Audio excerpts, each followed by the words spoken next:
우리 출애굽기 3장 같이 한번 보겠습니다. 3장 1절부터 22절까지 되는데요. 제가 여러분 위해서 크게 한번 낭독을 할 테니까요. 여러분 이렇게 쭉 문장을 이렇게 마음에 두시면서 오늘 말씀을 같이 나눴으면 좋겠습니다. 출애굽기 3장 1절입니다. 모세가 그의 장인 미디안 제사장 이드로의 양떼를 치더니 그떼를 광야 서쪽으로 인도하여 하나님의 산 호렙에 이르매 여호와의 사자가 떨기나무 가운데로부터 나오는 불꽃 안에서 그에게 나타나시니라.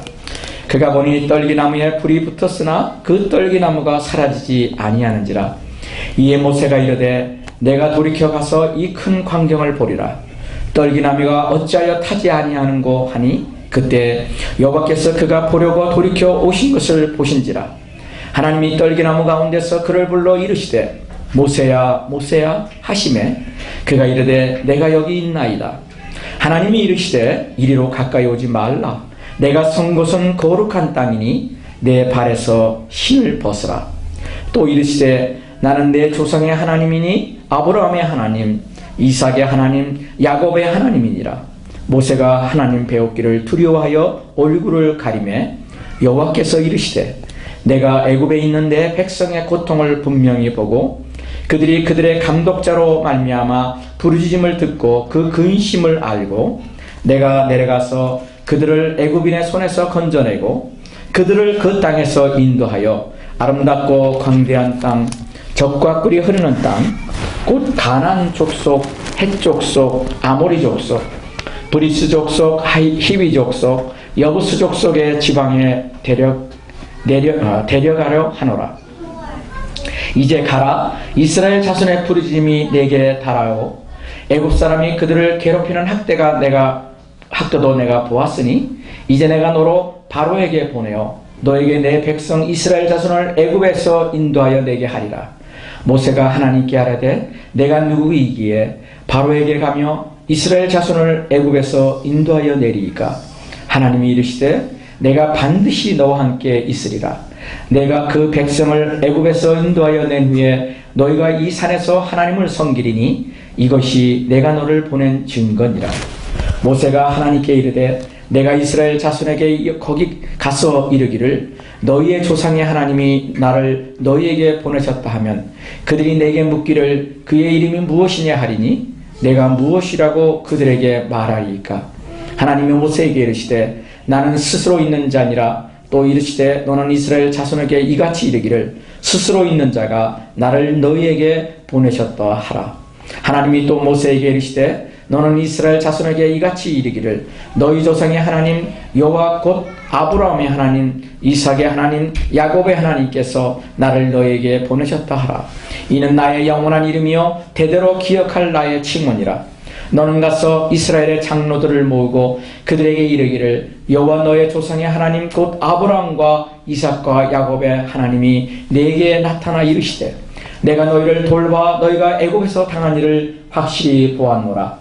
내가 말하거니와 내가 너희를 애굽의 고난 중에서 인도하여 내어 젖과 꿀이 흐르는 땅 곧 가나안 땅 가나안 족속 헷 족속 아모리 족속 브리스 족속 히위 족속 여부스 족속의 땅으로 올라가게 하리라 하셨다 하면 그들이 내 말을 들으리니 너는 그들의 장로들과 함께 애굽 땅에서 이르기를 히브리 사람의 하나님 여호와께서 우리에게 임하셨은즉 우리가 우리 하나님 여호와께 제사를 드리려 하오니 사흘길쯤 광야로 가도록 허락하소서 하라. 내가 아노니 강한 손으로 치기 전에는 애굽 왕이 너희가 가도록 허락하지 아니하다가 내가 내 손을 들어 애굽 중에 여러 가지 이적으로 그 나라를 친 후에야 그가 너희를 보내리라. 내가 애굽 사람으로 이 백성에게 은혜를 이쁘게 할지라. 너희가 나갈 때 빈손으로 가지 아니하리니 여인들은 모두 그 이웃사람과 및 자기 집에 거류하는 여인에게 은폐물과 금폐물과 의복을 구하여 너희의 자녀를 꾸미라. 너희는 애굽 사람들의 물품을 취하리라. 아멘. 오늘 이 말씀을 가지고 나를 향한 하나님의 때, 나를 향한 하나님의 때에 대한 제목으로 여러분과 좀 나누기를 원합니다. 여러분 성경에는 때에 대한 얘기가 참 많이 있는 것 같아요. 타임, 때.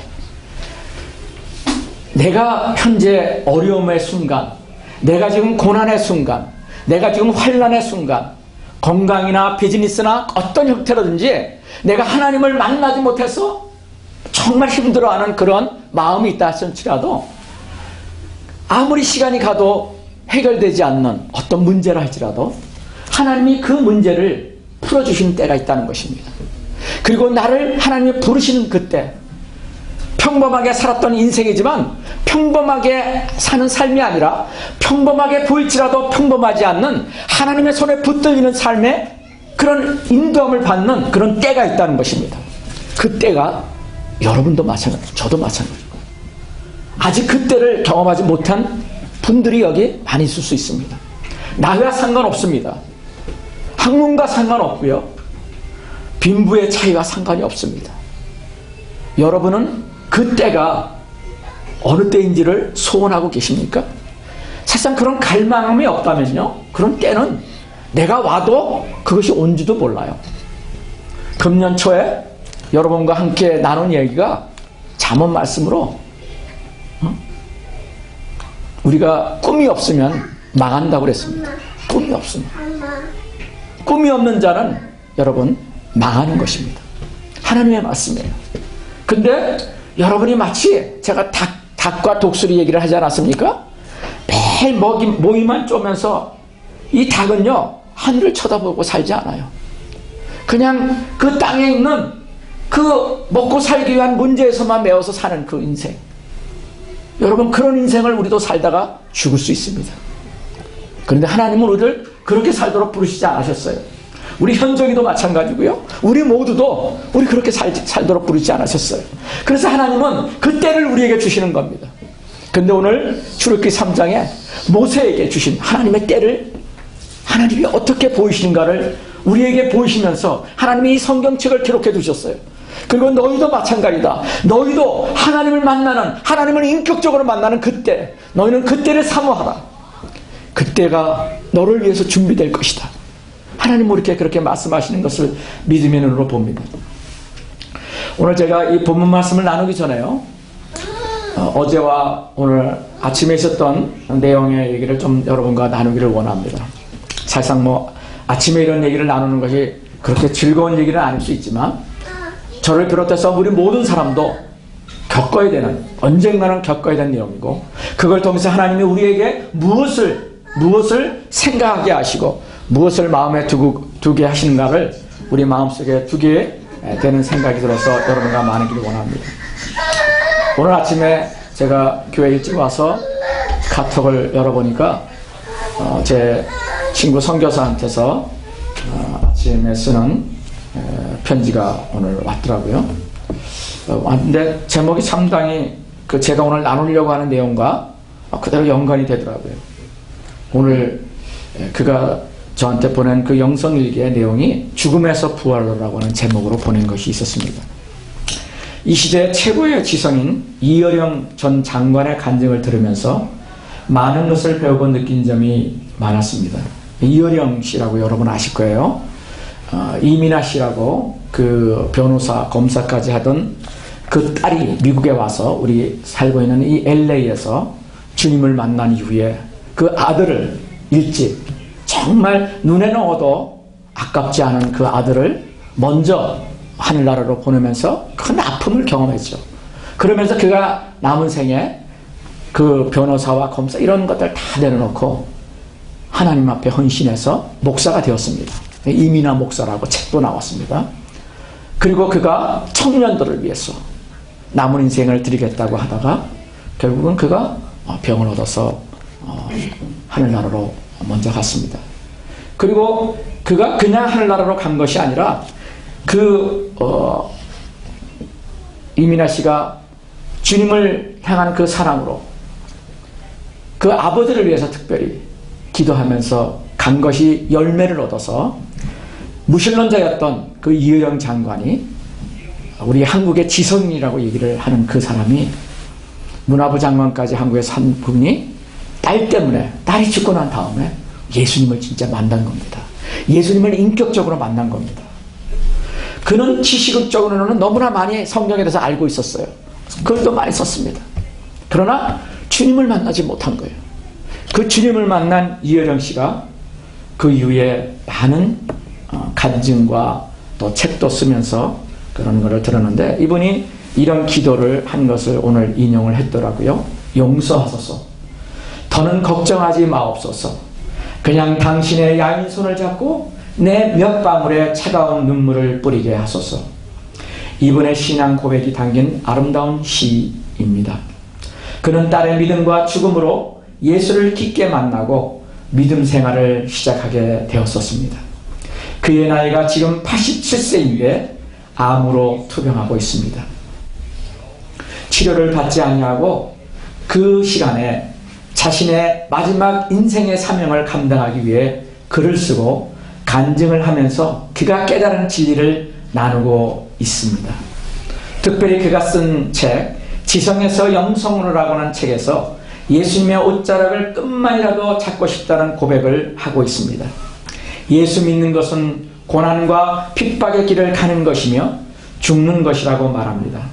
메멘토 모리, 영어로 메멘토 모리라고 하는 자신의 죽음을 기억하는, 또는 너는 반드시 죽는다는 것을 기억하기라는 뜻이라는 라틴어, 특별히 죽음과 슬픔에 대해 이 단어를 통해서 많이 가르쳐주고 있습니다. 인간은 죽음과 함께 태어났고 살아있다는 것은 죽음을 전제로 한다. 삶이란 죽음과 함께 오는 것이다. 생명의 기쁨을 느끼는 순간 슬픔 속에 있기도 하다. 찔리고 고통당하신 예수님의 슬픔 속에 구원의 기쁨이 있다.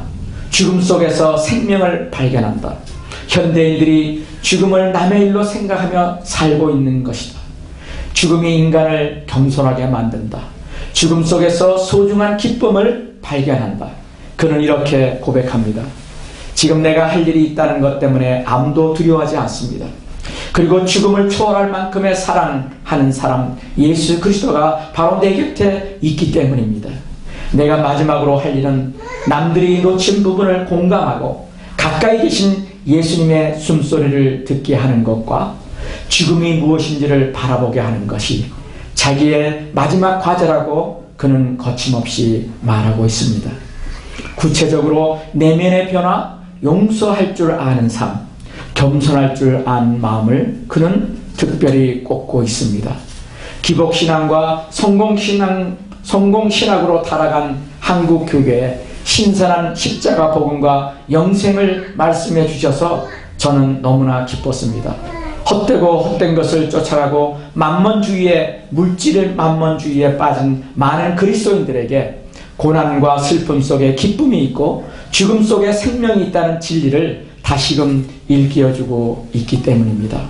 예수님이 십자가에서 돌아가시며 하신 말씀, 엘리 라마 사막다니, 주여 주여 어찌하여 나를 버리시나이까. 그리고 다 이루었다. 이 말씀을 마음판에 새기고 저 또한 주님 가신 고난의 길, 죽음의 길을 기쁨으로 향해 가겠습니다. 아마 거기가 우리가 하루 일찍 가니까요, 주일날 아침에 쓴 그런 글인 것 같습니다.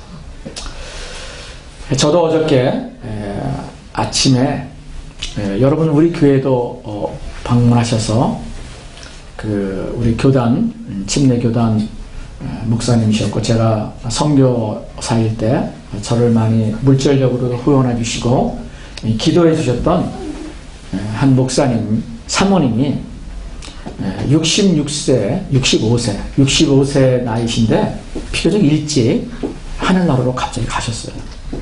제가 지난주에 그 소식을 이렇게 메시지를 받고 깜짝 놀랐습니다. 제가 우리 교회에서 와서 그 목사님 남편 해병대 출신이셨고 참 건강하게 남편도 그러셔서 사모님도 그러시겠다 생각을 했었는데, 우리 교회 오셔서 저의 얘기도 그렇고 정말 따뜻한 말을 항상 남겨주시고 격려하시던 그 모습이 선한데 돌아가셨다는 거예요. 그래서 어저께 천국 환송 예배를 드려서 오전에 노류역에 있는, 정작 그 예배를 마치고 거기에 오신 분들을 한 분 한 분 그 인사를 하는 그 본인, 그 목사님, 이제는 혼자 이제 다시 싱글이 되신 그 목사님이 가족들과 함께 이렇게 밝은 모습으로 웃으면서 인사를 하시는데 엉뚱하게 제가 하나면 눈물이 쏟아졌어요.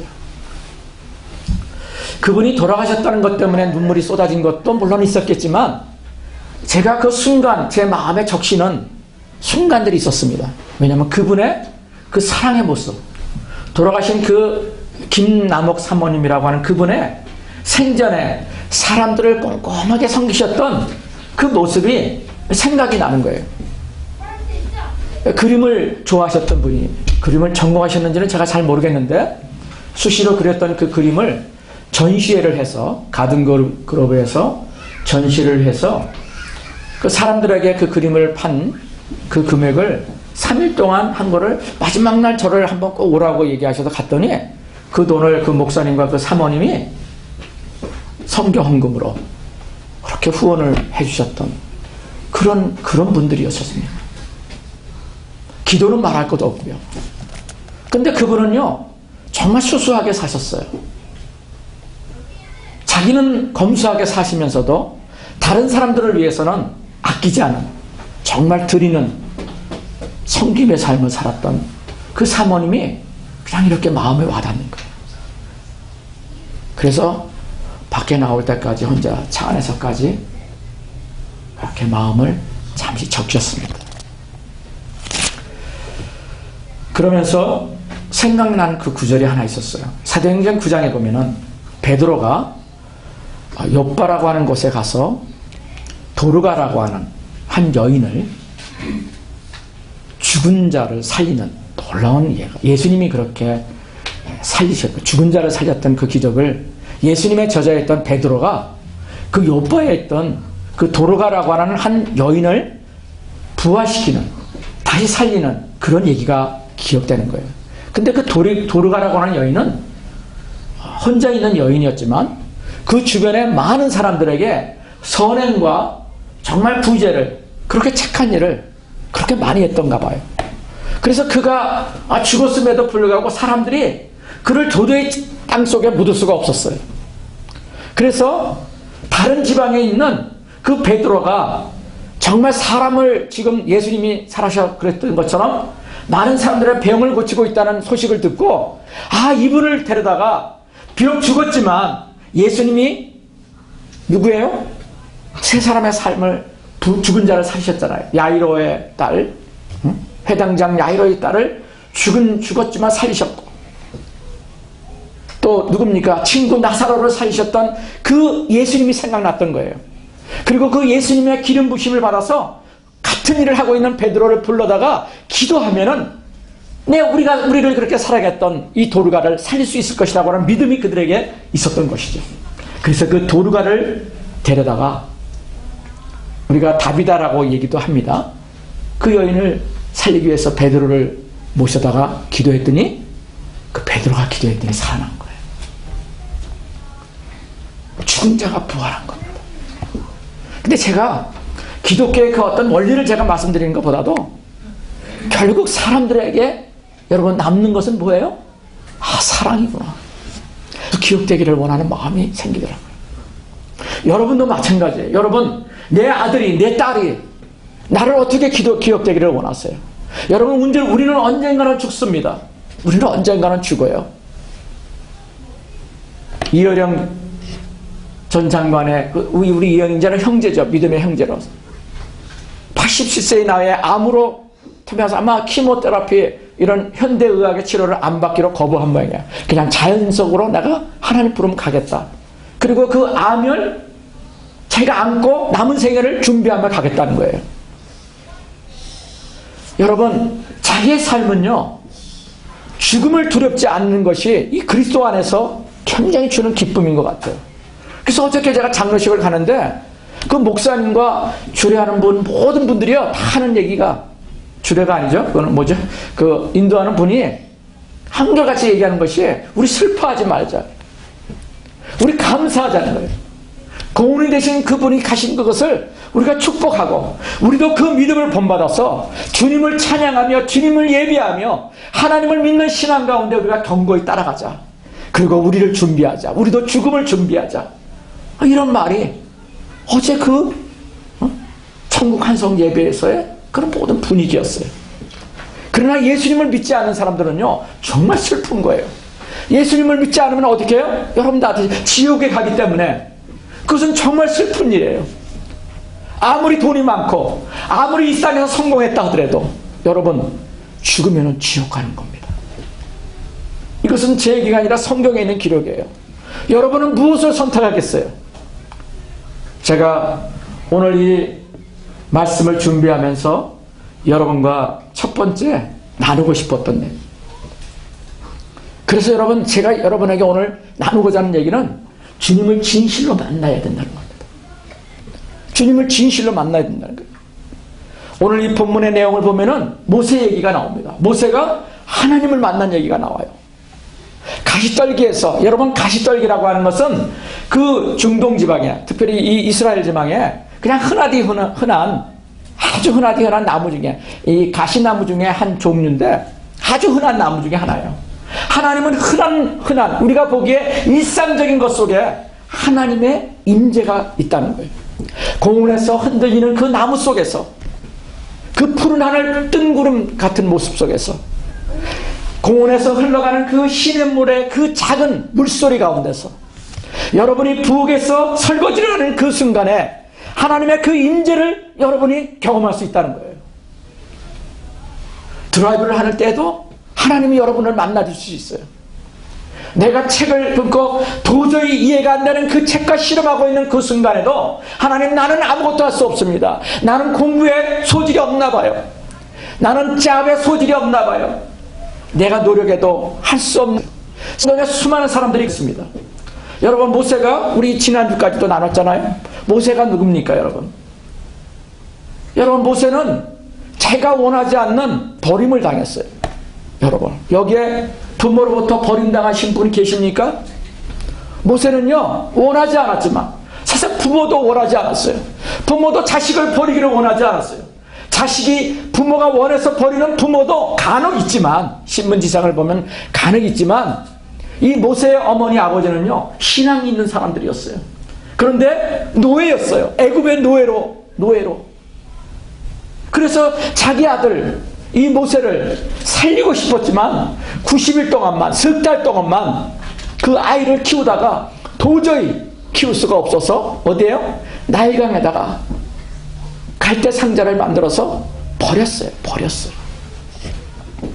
하나님 손에 맡기면서 버린 겁니다. 그래서 모세의 삶을 보면은 버림을 당했다고 생각할 수 있는 거예요. 원하지 않는 부모를 만났다고 생각할 수도 있겠죠. 왜 그런 부모를 만났어? 이왕이면 애굽 사람의 부모를 만났으면은 내가 이런 버림을 당하지 않았을 텐데. 여러분, 모세가 그런 생각을 그 전에 안 했을까요? 그런데 하나님은 그 모세의 출생까지도 하나님을 사용하셨어요. 모세의 삶을 보면은 만남들이 있습니다. 만남의 순간들이 있습니다. 저는 우리 아이들을 위해서 기도할 때마다 항상 하는 한 가지의 기도가 있습니다. 하나님, 만남의 복을 주십시오. 아까 제가 우리 현정 형제도 기도할 때도 얘기했잖아요. 하나님, 만남의 복을 주십시오. 내 인생을 올바로 걸어가서는 신앙의 복된 만남을 주십시오. 잘못된 만남을 만나면요, 여러분 원하지 않지만, 여러분 정말 갬블링을 좋아하고 갬블링을 잘하는 친구 만나면요, 나도 모르게 갬블러가 되는 거예요. 게임에 빠지게 되고요. 도박하는 사람, 술 중독자, 이런 사람들을 친구로 만나면요, 여러분 인생이 그 길로 가는 겁니다. 그래서 우리가 누구를 만나느냐가 인생을 결정짓는 것 같아요. 저도 그랬던 경험이 있거든요. 그런데 우리 자녀들이, 내 사랑하는 내 자녀들이 하나님 어느 길을 가져갈지 우리는 알지 못합니다. 누구를 만날지 나는 알 수 없습니다. 하나님, 이 아들과 딸을 주님께 올려드리오니 하나님이 하늘에서 보시고 하나님께서 이 아들과 딸을 향한 하나님의 복된 만남을 부어주시기를 원합니다. 저는 이것을 위해서 기도하거든요. 그런데 이 모세도 그런 만남들이 인생 가운데 있던 거예요. 첫 번째는 자기 부모를 만난 거죠. 자기 부모를. 근데 그 부모는 노예를 만난 거예요. 노예였던 부모를 만나서 그가 석 달만 기림을 받다가 결국은 버림을 받지 않습니까? 그러나 하나님의 은혜로 또 장성할 때까지, 어떻든 우리가 7살 정도까지라고 얘기했잖아요. 그 엄마 품에서 젖을 먹고 양육을 받을 수 있는 은혜를 얻습니다. 그러나 결국은 어떻게 해요? 이제는 부모를 떠나게 됩니다. 그리고 두 번째 만난 사람이 누굽니까? 바로 공주의 딸을 만난 거예요. 공주를 만난 거예요. 바로 왕의 딸 공주를 만난 거예요. 그래서 새로운 부모를 만난 겁니다. 자기를 길러주는 부모를 만난 거죠. 근데 그것은 놀라운 사람이었어요. 평범한 사람이 아니라 권세와 그 영광과 그 물질을 가지고 있는, 재물을 가지고 있는 그 부모를 만난 겁니다. 그래서 모세는 자기의 노력과는 상관없는 신분 상승의 길을 얻게 된 거죠. 최고의 학위를 받게 됐고, 거기서 온갖 세상에서 추구하는 가장 좋다고 좋은 것은 다 누리면서 최고의 학문을 배우게 된 겁니다. 그것이 두 번째, 이 모세가 하나님의 만남의 복을 통해서 만나게 된 은혜였습니다. 그러나 세상의 모든 것을 소유하고 그 세상의 모든 학문을 배웠다 하더라도 그것은 인생이 바로 세워지지 않는다는 것을 우리가 보게 됩니다. 결국은 그 최고의 학문, 최고의 부를 누리면서도, 권세를 누리면서도 결국 그가 한 것은 뭐였어요? 살인한 거였어요. 물론 동기는 좋았죠. 자기의 동족을 향한 정체성을 발견했기 때문에 우리가 그런다고 하지만 결국은 세상 법정에 갈 수밖에 없는 살인을 한 거예요. 자기 동족과의 만남.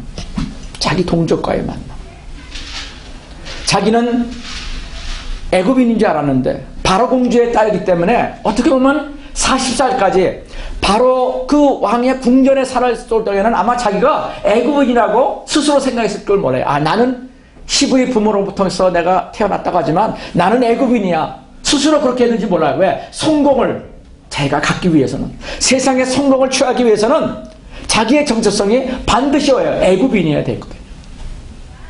그런데 어느 날 자기의 정체성이 생각난 거예요. 그래서 자기의 동족이 싸워서 죽어가고 있는 그 모습, 그리고 정말 고통을 당하고 있는 그 모습을 보자 자기가 동족애가 생각난 거죠. 그래서 어떻게 해요? 거기에 끼어들어서 학대하고 있는 그 애굽의 장교를 죽여버렸어요. 그리고 모래 속에 파묻어 버렸는데 그것이 발각이 난 겁니다. 그리고 갑자기 도망자의 신세가 된 거죠. 인생은 어느 순간에 변하는 겁니다. 그 황홀한 위치 속에서 가장 낮은 자적으로, 여러분, 죄인된 몸으로 자기의 모든 것을 버려두고 맨손으로 광야로 도망칠 수밖에 없는 도망자, 이것이 모세의 새로운 모습이었어요. 그런데 하나님이 네 번째 만남을 허락하십니다. 그 아무것도 없는 모든 것을 내려놓은 산 가운데서 도망을 해서 그가 어느 곳에 다다른 곳이 우물가였어요. 미디안 광야의 우물가에서 누구를 만납니까? 미디안 제사장이었던 그 딸, 7딸 중에 한 딸을 만나서 결국 결혼을 합니다. 십보라라고 하는 그 여인을 만나서 결혼을 한 것이 그가 새로운 만남이었어요. 거기서 가정을 꾸렸습니다. 아들을 낳았습니다. 아들의 이름이 노니까 뭐라고 그랬어요? 2장의 마지막 부분을 보면 게르솜이라고 그랬어요. 게르솜. 게르솜의 이 말의 뜻은 나그네라는 뜻이에요. 나그네. 내가 이제는 모든 것을 다 떠난 채 이제는 내가 나그네 인생이 되었구나. 그 아들의 이름을 그렇게 지었다는 겁니다. 그것은 뭐예요? 자기의 신세 한탄을 한 거예요. 내가 어찌 다 이런 인생이 되었는가? 내가 어찌 다 이런 만남을 갖게 되어서 내가 이런 인생이 되었는가? 그것을 자기 아들의 이름으로 지었다는 겁니다. 그것이 바로의 모습이었어요. 그리고 그가 40년 동안을 40살까지 애굽에서 살다가 애굽의 공주의 그 아들로서 살다가 모든 부귀와 영화를 누려다가 그가 도망자가 되어서 미디안 광야로 가서 40년을 모든 것을 포기한 채, 그때 여러분 그냥 그려보세요. 어떤 생각을 했겠습니까? 나는 이제 아무것도 아니야. 나는 이제 아무도 만날 수 없는 이 광야에서 도망자가 되어서 이제 가정을 하나님의 은혜로 이뤘지만 나는 아무것도 아닌 존재야. 가장 비천한 직업, 양치는 직업으로 그가 매일매일 그 와이프가 치던 양을 몰고 그 광야로 나가서 양들의 물을 먹이는 것이 그의 매일의 일상이었어요. 여러분, 그게 40년 동안 지속됐다는 겁니다. 여러분, 40년 동안 모세의 삶을 한번 묵상해 보세요. 저는 그 바이블 스터디 같은 거나 성경 읽을 때요, 그걸 이렇게 과정을 한번 그려볼 때가 많아요. 그림을 그려보는 거죠. 생각 속에. 혼자서 그가 뭘 했을까요? 물론 하나님 앞에 기도도 분명히 했을 거예요. 그렇지만 자기의 정체성은 이제 나는 아무것도 할 수 없구나. 가진 것도 없고 나의 신세 한탄도 얼마나 했겠습니까? 혼자서. 그러나 그때 오늘의 장면이 나오는 겁니다. 그가 양을 치다가 보니까 물이 없었어요. 이 호렙산에서, 여러분, 이 호렙산까지, 이 시내산 광야에서, 이 미디안 광야에서 가족들과 함께 있는 살던 그 곳에서 이 호렙산에까지 여러분 하나님을 만나러 간 게 아니에요. 뭘 하러 갔어요? 다시 한번 말씀드리지만 매일 일상 가운데 똑같은 일을 하기 위해서, 양떼에 물을 먹기 위해서 자기 동네에서는 이제 물이 없는 거예요. 그래서 물을 찾아 가다 보니까 이 먼 곳 호렙산까지 오게 된 거예요. 호렙산까지. 상당한 거리가 있는 그런 지역이었습니다.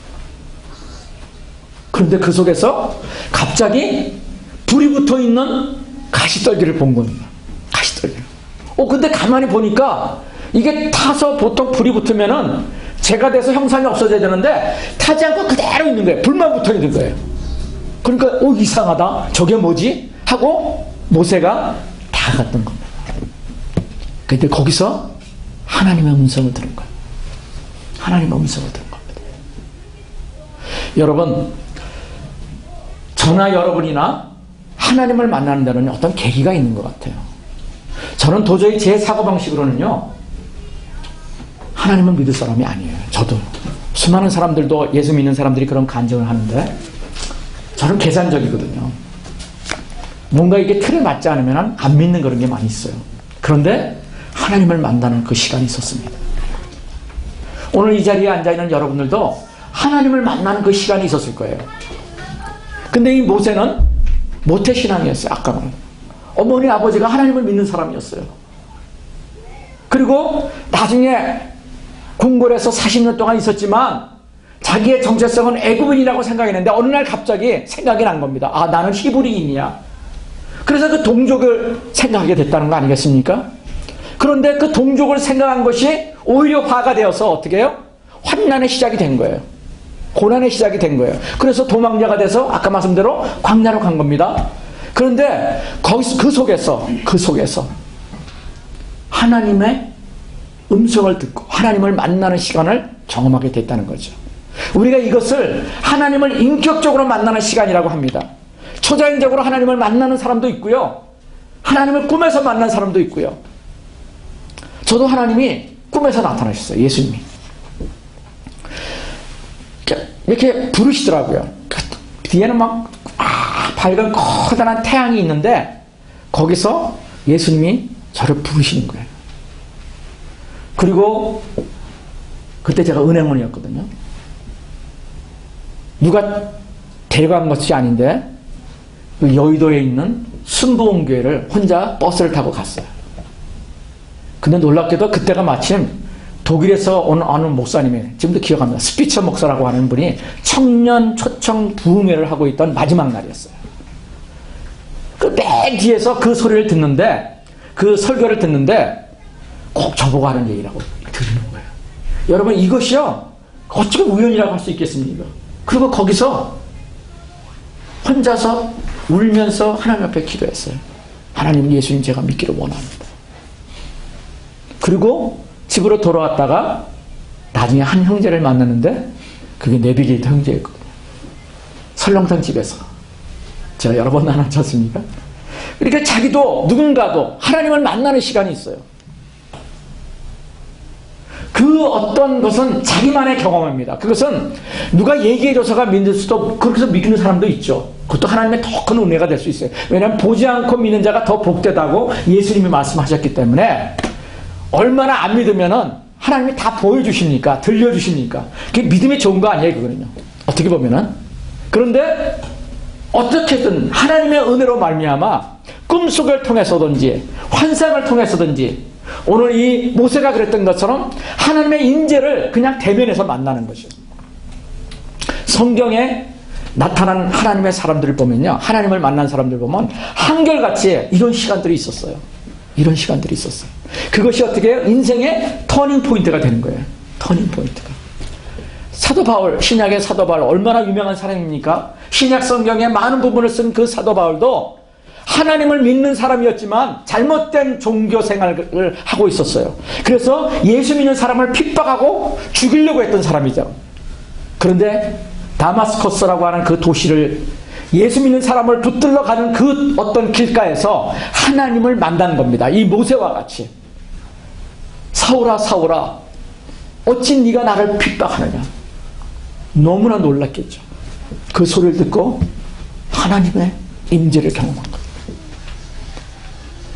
저는 오늘 이 출애굽기 3장을 통해서 정말 우리에게 많은 만남이 있지만 아까 모세가 어머니와 부모를 만난 그 만남, 그리고 바로의 딸 공주를 만나서 인생의 새로운 전환기를 말했던 그 만남, 그리고 그 좋은 환경 가운데서 성공과 정말 그 복된 삶이라고 생각할 수 있는 그 기에서 그 히브리 동족들을 만나는 그 만남을 통한 그 어려움, 그리고 도망자가 돼서 그 미디안 광야에서 이드로라고 하는 그 미디안 제사장의 그 딸들을 만남을 통해서 또 새로운 그런 만남. 그러나 그런 모든 세상의 만남들은요, 아무리 좋은 만남, 바로 공주를 만났던, 바로 왕의 공주를 만났던 그 만남이라 할지라도 여러분, 그것은 다 하나님을 만나지 않으면 어떻게 해요? 그것은 아무런 소망이 없어요.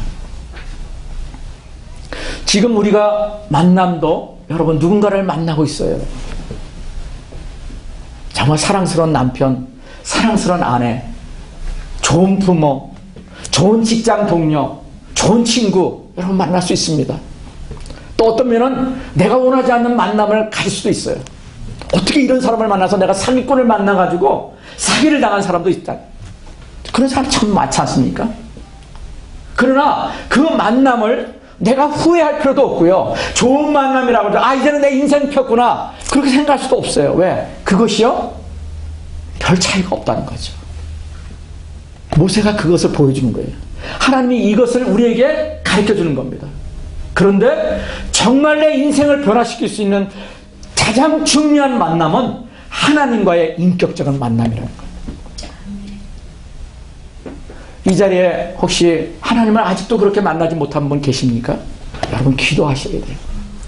하나님, 나는 모세가 바로 왕의 공주를 만난 그런 로또를 내가 맞아서 너무 감사합니다. 혹시 그런 분 계실지 모르겠어요.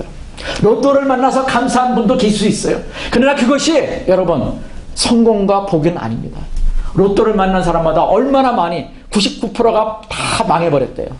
가정 이혼하고요, 깨지고 이상하게 뭐 하면은 이혼부터 한다는구만요. 여러분 그것은 화가 되는 거예요. 재난이 시작이에요. 그러나 그 어떤 만남보다도 인생 가운데 하나님을 만나는 그 진정한 하나님과의 인격적인 만남이 주어질 때 인생이 새롭게 열리는 것입니다. 여러분 그걸 믿으셔야 돼요. 내 인생 가운데 아직 그 만남이 아직 없다면 여러분 기도하셔야 돼요. 하나님, 내가 진실로 모세가 바울이 그렇게 주님을 만났던 그 하나님과의 인격적인 만남이 제게 필요합니다. 하나님, 저를 불쌍히 여겨 주십시오. 아까 말씀드렸잖아요. 다윗의 자손 예수여, 나를 불쌍히 여기소서. 아버지, 내가 주님을 필요합니다. 내가 세상에서 내 가장 좋은 친구들을 만나봤고 내 친척들 만나봤고 내 세상에 많은 사람들을 만나봤지만 하나님, 나는 상처뿐이었습니다. 내 부모마저도 나에게는 상처를 주었던 것을 기억합니다. 하나님, 그러나 내가 진정한 만남은 하나님을 만나는 것만이 복인 것을 내가 말씀을 통해서 알았습니다. 하나님, 나에게 이 은혜를 부어주십시오. 여러분 이것을 위해서 여러분 기도하셔야 돼요. 그러면요 여러분 어느 순간에 그때부터는 이제 성령님이 나를 인도하시는 겁니다. 아까 말씀드렸잖아요. 이어령 씨. 한국의 최고의 지성인이라고 하지만 얼마나 교만했는지 몰라요. 본인이 책 속에 그렇게. 나는 너무나도 교만한 사람이었다. 내 딸이 그렇게 얘기해도 나는 절대로 하나님을 믿지 않겠다고 얘기했던 사람이었다. 그런데 죽음을 보면서 여러분, 그러나 우리는 그 죽음이 내 가까이 오기 전에 하나님을 만나는 은혜가 있어야 돼요. 여러분, 그런 어리석은 자가 되지 마세요. 저는 죄송하지만 그것은 복된 게 아니에요. 그래도 그렇게라도 만나서 주님을 만나고 우리가 주님 손에 붙들려서 나중에 천국에 갈 수 있다면 감사하지만 그 전의 시간들, 더 풍성함을 누릴 수 있는, 하나님과 함께하는 그 은혜를 누릴 수 있는 시간을 놓쳐버리는 것입니다. 그래서 여러분, 청년의 때에 주님을 만나는 건 너무나도 중요해요. 새벽 이슬 같은 청년이 내게로 오는도다. 저는 청년들을 볼 때 저도 청년과 같이 느껴지는 게 있거든요. 왜? 그 청년의 때 제가 예수님을 만난 그 기쁨과 그 감격과 그 복된 것을 제가 알기 때문에 그래요. 그래서 정말 우리 청년들을 보면은 정말 진정으로 기도하게 돼요. 오늘 이 말씀을 듣는 여러분에게 정말 예수 그리스도의 이름으로 권면합니다. 하나님을 만나는 시간이 있기를 권면합니다. 그리고 여러분, 지금 고난의 시간을 지나고 있다고 낙망하지 마세요. 여러분, 모세가 아무것도 손에 가진 적 없고 광야로 갔을 때 누구를 만났어요? 그때 하나님을 만났거든요. 그때가 하나님의 때였어요. 여러분, 참 아이러니컬하지 않습니까? 이왕이면은 모세가 바로 공주의 바로 왕의 공주, 그 애굽에 정말 권력 있고 모든 것을 가지고 있을 때 하나님을 그렇게 만났으면은 도와줬을 텐데 왜 그때는 아닙니까? 사람들이 그렇게 얘기할 수 있잖아요. 그때 만나면은 누릴 거 다 누리면서 하나님 천국도 내가 내 것을 만들 수 있고. 근데 하나님의 방법은 그게 아닌가 봐요. 왜? 우리는 아까 이어령 씨가 얘기한 것처럼 교만하거든요. 저나 여러분이나 우리의 삶은, 우리의 인품은요, 기본적으로 교만해요. 그런 때서는 내가 잘나서 이 자리에 있는 것처럼 우리는 교만해요. 부가 생기고 물질이 생기고 내가 성공의 자리에 있다 보면요, 우리는 그런 시간이 주어지지 않는가 봐요. 그래서 하나님은 나는 원하지 않지만, 여러분들은 원하지 않지만 저 낮은 바닥으로 우리를 이끄시는 거예요. 광야로 이끄시는 거예요. 미디안 광야로 이끄시는 거예요. 아무것도 의지할 수 없는 그곳. 그래서 나는 아무것도 할 수 없다고 고백하는 그 시간이 어떻게 해요? 하나님을 만나는 때라는 거예요. 너무나도 놀라요. 근데 오늘 여러분과 함께 이렇게 부르고 싶은 찬양이 있는데, 그렇구나, 우리가 자주 불렀던 찬양인데 이 찬양이 그러네, 이런 생각이 들더라고요. 오늘 여러분의 삶을 하나님 앞에 그렇게 한번 주님 앞에 이렇게 드려보세요. 하나님, 내 삶에 주님을 정말 만나갔다고 생각하고 계신다면 감사하죠. 그러나 그렇지 않다고 생각이 됩니다. 하나님, 내가 주님의 때에 내 삶 가운데 임하기를 원합니다. 그리고 내가 낙망하지 않겠습니다. 이 찬양을 쓴 아마 형제가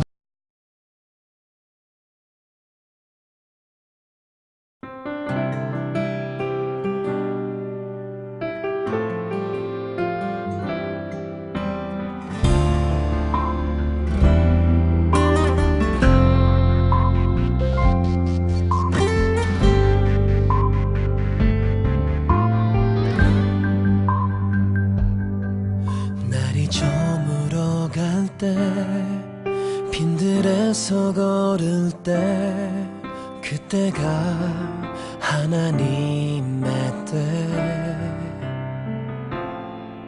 내 힘으로 안 될 때 빈손으로 걸을 때 내가 고백해 여호와 이래 주가 일하시네 주가 일하시네 주께 아끼지 않는 자에게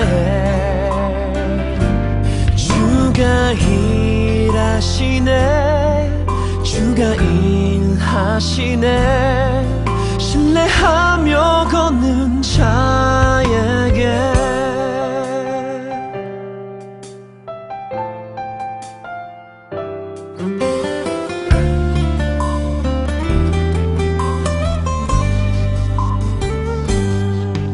우리 모인 이곳에 주님 함께 계시네 누리네 아버지 은혜 적은 떡과 물고기 내 모든 걸 드릴 때 모두 고백해 여호와 이래 주가 일하시네 주가 일하시네 주께 아끼지 않는 자에게 주가 일하시네 주가 일하시네 신뢰하며 걷는 자에게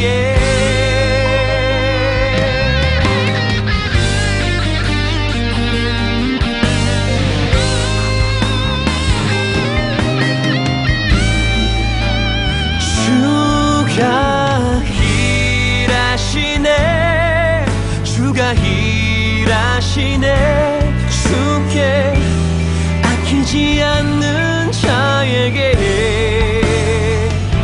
주가 일하시네 주가 일하시네 신뢰하며 걷는 자에게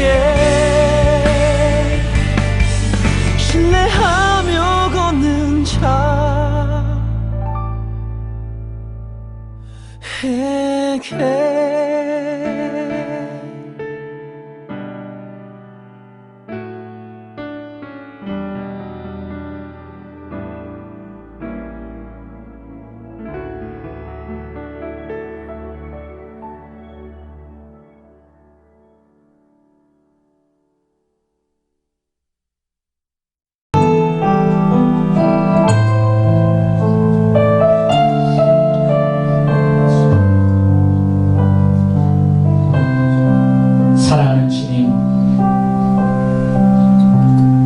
성경 말씀 통해서 모세 이야기를 나눴습니다.